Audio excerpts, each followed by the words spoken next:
भगवत गीता का उपदेश महाभारत युद्ध के समय कुरुक्षेत्र की भूमि पर भगवान श्री कृष्ण ने अर्जुन को दिया था। श्रीमद् भागवत गीता एक ऐसी धार्मिक पुस्तक है जो मनुष्य का सर्वश्रेष्ठ मित्र है। व्यवहारिक दृष्टि से केवल भगवत गीता ही एक ऐसा ज्ञान है जिसे जानने के पश्चात आपको जीवन जीने के लिए किसी अन्य ज्ञान की आवश्यकता ही नहीं पड़ती। यदि आप ये अनुभव कर लें कि आप वास्तव में एक आत्मा हैं, शरीर तो केवल एक आवरण मात्र है, तो स्वयं को भगवत गीता की एक एक बात पर विश्वास करने से नहीं रोक सकते। हम सभी आत्माएं हैं जो परमात्मा के अंश हैं और ये संसार एक कारागृह है। इसमें हम अपने अपराधों के दंड भोगने के लिए जन्म लेते हैं। ये जीवन मनुष्य के लिए एक अवसर है अपने अपराधों का प्रायश्चित करने का। इस परीक्षा को उत्तीर्ण करने के लिए एकमात्र पुस्तक है भगवत गीता। इस पुस्तक में भगवान ने जीवन की जो राह दिखाई है, यदि उसका अनुसरण किया जाए तो मनुष्य जीवन और मृत्यु के चक्र से मुक्ति प्राप्त कर सकता है। परंतु कलयुग के प्रत्येक चरण पर मनुष्य जीवन न्यूनतम स्तर पर जा रहा है। कलयुग में आधुनिकीकरण के प्रभाव में सनातन धर्म का महत्व, भगवान के अस्तित्व पर विश्वास और संस्कृति कहीं लुप्त से हो गए हैं। ये ज्ञान मनुष्य से कोसों दूर हो गया है। कलयुग जहाँ पापों का बोलबाला है, इंसान लोभ के लिए किसी भी सीमा तक जा सकता है। भाई अपने भाई की हत्या करने में संकोच नहीं करता। माता पिता के लिए सम्मान कहीं खोसा गया है। धन अर्पित करने की होड़ में मनुष्य अपनी वास्तविक अस्तित्व को भूल गया है। ऐसे घोर पाप के युग भगवत गीता के अतिरिक्त कोई उपाय नहीं है। कलयुग में ऐसी स्थिति होगी, इसे ध्यान में रखकर ही भगवान कृष्ण ने लगभग 5000 वर्ष पूर्व ही मनुष्य के हित के लिए गीता का उपदेश दिया था। जो व्यक्ति कलयुग में भी भगवान के लिए इन उपदेशों का पालन करते हैं, वो उद्धार की राह पर अग्रसर होते हैं। कुल 18 अध्यायों में 700 श्लोकों के माध्यम से भगवान ने जीवन का ऐसा रहस्य बताया है जिसे जानने के पश्चात मनुष्य को ऐसी संतुष्टि और प्रसन्नता प्राप्त होती है जो संसार में कहीं भी नहीं मिल सकती। भगवान को कैसे प्राप्त करें, ये राह भी भगवत गीता आपको बताती है। जो ज्ञान हम सबसे दूर है, उसे पुनः आपके सामने लाने के लिए इस वीडियो में हम आपको भगवत गीता का सार बताने जा रहे हैं। भगवत गीता के सभी महत्वपूर्ण तथ्य इस वीडियो में आपको बताए जाएंगे। यदि आप इस पुस्तक को ठीक से समझना चाहते हैं तो वीडियो को पूरा देखिए। आत्मा और परमात्मा का संबंध क्या है? जीवन में मनुष्य का क्या उद्देश्य है? इस संसार में मनुष्य ने क्यों जन्म लिया है? ऐसा क्या है भगवत गीता में जो मनुष्य का भगवान से योग करा देता है और जीवन और मृत्यु के चक्र से मुक्ति दिला देता है? आइए जानते हैं इस वीडियो के माध्यम से। भगवत गीता के अंतिम श्लोक में संजय ने कहा है कि जहाँ योगेश्वर श्री कृष्ण है और जहाँ गांडीव धनुर्धारी अर्जुन है, वहीं पर श्री विजय, विभूति और धर्म है। महाभारत में जब भगवान श्री कृष्ण ने जब अर्जुन को उसका धर्म समझाते हुए अपने ही भाइयों का वध करने के लिए कहा, तब अर्जुन की कर्तव्य विमूढ़ हो गया और उसने युद्ध करने से मना कर दिया। उसने कहा, मैं अपने ही भाइयों को कैसे मार सकता हूँ? तब भगवान ने जीवन की वास्तविकता बताते हुए और धर्म का अर्थ बताते हुए अर्जुन को अपना वास्तविक रूप दिखाया। सत्य जानकर अर्जुन के ज्ञान चक्षुर खुल गए और उसने भगवान श्री कृष्ण से कहा, हे परम योगी, मैं किस प्रकार आपका चिंतन करूं और आपको कैसे जानूं? मैं आपका स्मरण किन किन रूपों में करूं? तब भगवान कृष्ण ने कहा, अपनी सबसे मुख्य वैभव रूपों का वर्णन किया। भगवान कहते हैं कि मैं समस्त जीवों के हृदय में विराजमान परमात्मा हूँ। मैं समस्त जीवों का आदि, मध्य तथा अंत हूँ। मैं आदित्य में विष्णु, प्रकाशों में सूर्य, नक्षत्रों में चंद्र, वेदों में सामवेद, देवों में स्वर्ण का राजा इंद्र, इंद्रियों में मन तथा समस्त जीवों में जीव की शक्ति चेतना हूँ। मैं रुद्रों में शिव, यक्षों तथा राक्षसों में संपत्ति का देवता कुबेर, वसुओं में अग्नि, पर्वतों में मेरु पर्वत, पुरोहितों में बृहस्पति, सेनानायकों में कार्तिकेय और जलाशयों में समुद्र, महर्षियों में भृगु और वाणी में ओमकार, यज्ञों में कीर्तन अथवा जप, समस्त अचलों में हिमालय, देवऋषियों में नारद, गंधर्वों में चित्ररथ, सिद्ध पुरुषों में कपिल मुनि हूँ। मैं घोड़े में उच्चय शर्वा, गजराजों में ऐरावत, मनुष्य में राजा, हथियारों में वज्र, गायों में सुरभि, संपत्ति उत्पत्ति के कारणों में प्रेम का देवता कामदेव और सर्पों में वासुकी हूँ। मैं नागों में अनंतनाग, जलचरों में वरुण देव हूँ। पितरों में अयरमा, नियमों के निर्वाहकों में मृत्युराज यम, दैत्यों में भगतराज प्रहलाद, दमन करने वालों में काल, पशुओं में सिंह तथा पक्षियों में गरुड़ हूँ। समस्त पवित्र करने वालों में वायु, शस्त्रधारियों में राम, मछलियों में मगर, नदियों में गंगा, समस्त विद्यार्थियों में अध्यात्म विद्या और तर्कशास्त्रियों के लिए निर्णायक सत्य हूँ। अक्षरों में आकार हूँ, समासों में द्वंद्व हूँ। मैं शाश्वत काल हूँ, श्रेष्ठाओं में ब्रह्मा हूँ। मैं सर्वनाशी मृत्यु हूँ।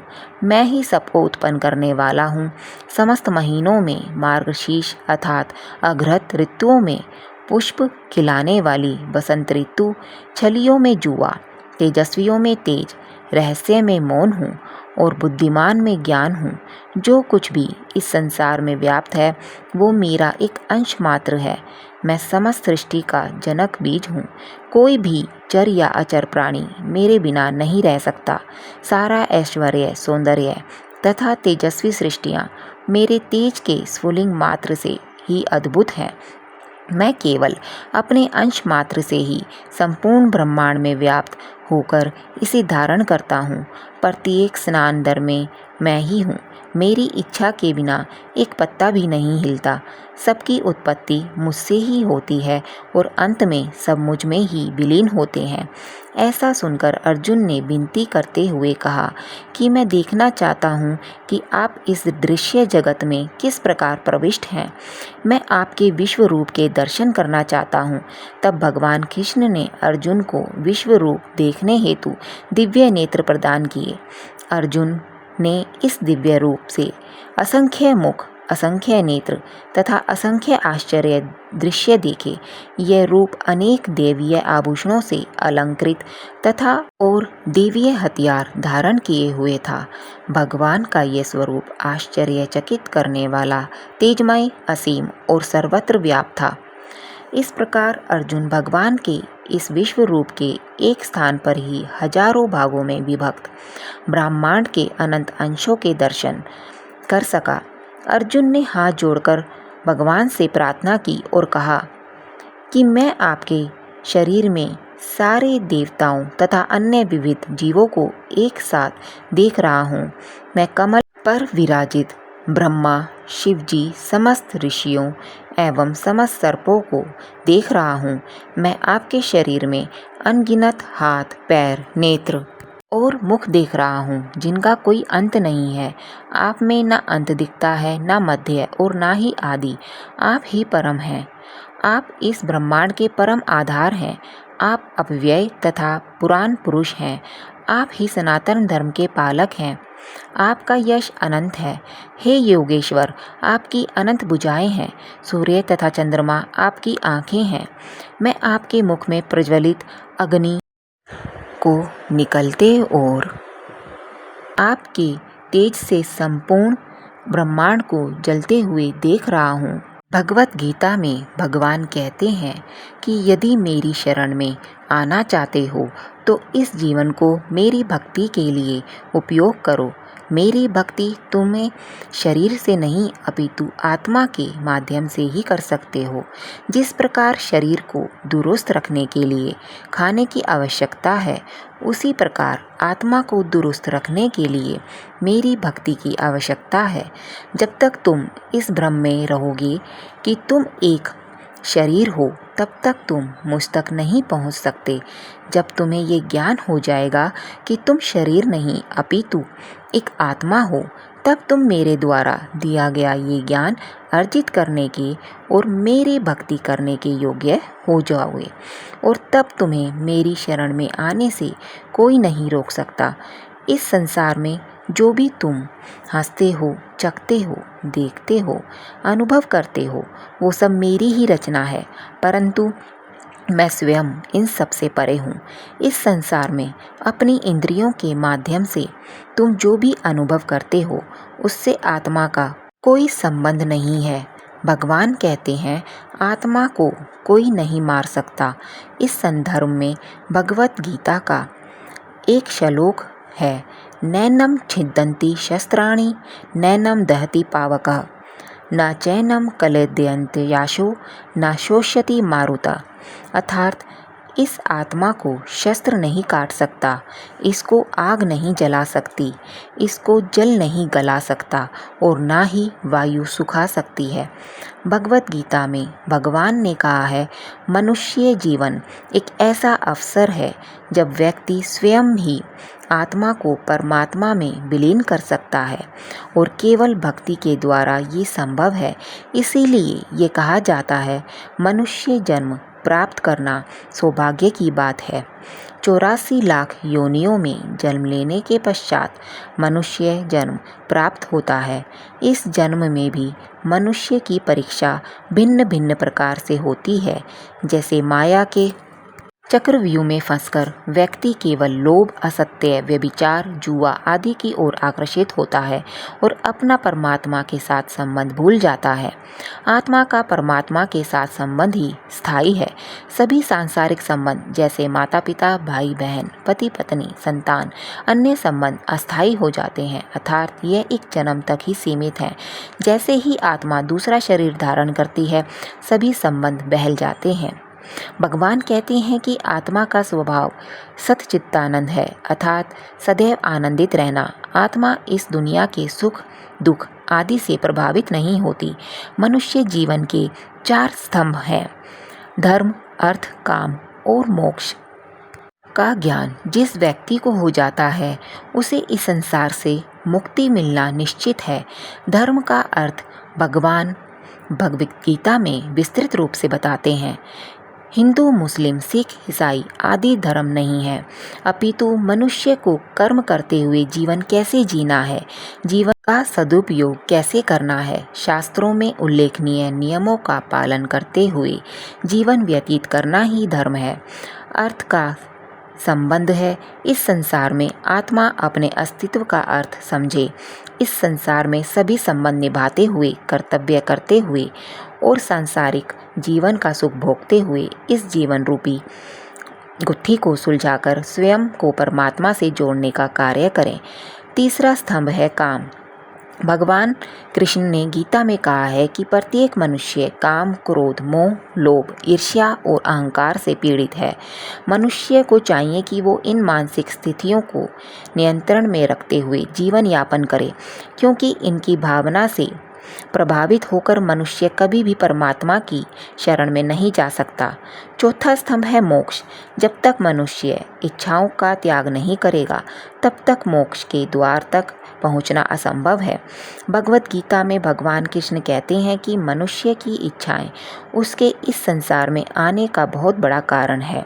यदि मनुष्य लोभ, इच्छाएं, अहम आदि का त्याग कर एक सादा जीवन व्यतीत करे और सभी नियमों का पालन करते हुए मेरी भक्ति में लीन हो जाए, तो आत्मा को मोक्ष अवश्य प्राप्त होगा, परंतु उससे पहले अपने पाप और पुण्यों के अनुसार आत्मा को स्वर्ग और नरक भोग में पड़ते हैं। यदि कोई आत्मा स्वर्ग की ओर आसक्त हो जाती है, वहाँ की भव्यता देख विचलित हो जाती है, तो उसे वहीं रहना पड़ता है और उस जन्म में उसके लिए मोक्ष के द्वार बंद हो जाते हैं और पुनः मुक्ति पाने के लिए एक नया शरीर धारण कर आत्मा को पुनः सभी प्रयत्न करने होते हैं। जहाँ भी किसी इच्छा या लोभ ने जन्म लिया, वहीं पूरी मेहनत पर पानी फिर जाता है और दोबारा जन्म लेकर परमात्मा तक पहुँचने के रास्ते खोजने होते हैं। जब तक आत्मा अपने अस्तित्व को नहीं पहचानती, तब तक उसे कर्मों के अनुसार नए शरीर धारण करने पड़ते हैं। भगवद गीता में योग, भक्ति योग, राजयोग और ज्ञान योग का वर्णन है। जब मनुष्य शरीर द्वारा कर्म करके परमात्मा के साथ योग करता है, तो उसे कर्म योग कहा जाता है। कर्म योग में व्यक्ति सदैव परमात्मा द्वारा बताए गए नियमों का पालन करते हुए कर्म करता है और परोपकार करते हुए जीवन व्यतीत करता है। भगवान कहते हैं, यदि कोई व्यक्ति स्वयं को मुझे समर्पित कर दे, तो उसे मैं प्रसन्नतापूर्वक स्वीकार करता हूँ और उसे अपनी शरण में ले लेता हूँ। भगवान की ओर ऐसे समर्पण को भक्ति योग कहा गया है। गीता में भगवान ने कहा है कि यदि कोई मनुष्य ध्यान के उस स्तर पर पहुँच जाए जहाँ वह सभी चक्रों को सिद्ध करके कुंडली की जागृत कर ले, तो वह परमात्मा से योग कर ले, तो इसे राजयोग कहा गया है। जब मनुष्य को अपने अस्तित्व के विषय में जानने की जिज्ञासा होती है और वो अध्यात्म के अभ्यास के ज्ञान की प्राप्ति करता है और फिर परमात्मा के साथ योग करता है, इसे ज्ञान योग कहा जाता है। तो आइए भगवद गीता मनुष्य जीवन के लिए सार्थक बनाएं। यदि आपको भगवद गीता सार का यह विवेचन पसंद आया हो, तो सबके साथ शेयर करें, जिससे इस संसार में उपस्थित आत्माएं अपने वास्तविक रूप को समझकर परमात्मा में विलीन होने के प्रयासों में जुट जाएं और इस जीवन के चक्र से बाहर निकलकर सदैव ही भगवान की शरण में रहें।